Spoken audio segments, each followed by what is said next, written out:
আসসালামু আলাইকুম।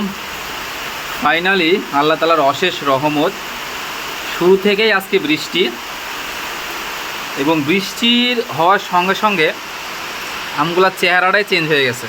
মাশাআল্লাহ মাশাআল্লাহ, খুবই সুন্দর লাগতেছে। তো আমার মনে হয় আজকে রাজশাহীর আম চাষিরা, ইভেন যারা আম নিয়ে কাজ করে, কৃষকেরা অনেক খুশি হবে। আর কেনই বা খুশি হবে না, তার কারণ তাদের আল্লাহ তাআলার কাছে চাওয়াই ছিল যে আল্লাহ তুমি আমাদের রাজশাহীতে বৃষ্টি দাও, কেননা বৃষ্টি খুবই দরকার ছিল রাজশাহীর আম চাষিদের জন্য, মূলত আমের জন্য। কারণ প্রকৃতপক্ষে আমরা আমাদের চোখে বা আপনারা যেগুলো দেখতেছেন এগুলো আম, কিন্তু রাজশাহীর যারা আম চাষি তাদের চোখে কিন্তু এগুলো তাদের স্বপ্ন, বাৎসরিক, পারিবারিক,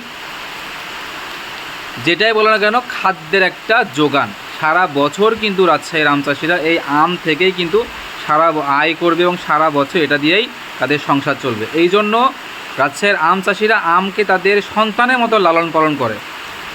যাই হোক, ফাইনালি বৃষ্টি অনেক ভালো হয়েছে, আমারও খুব ভালো লাগতেছে। ভালো থাকবেন সবাই। আসসালামু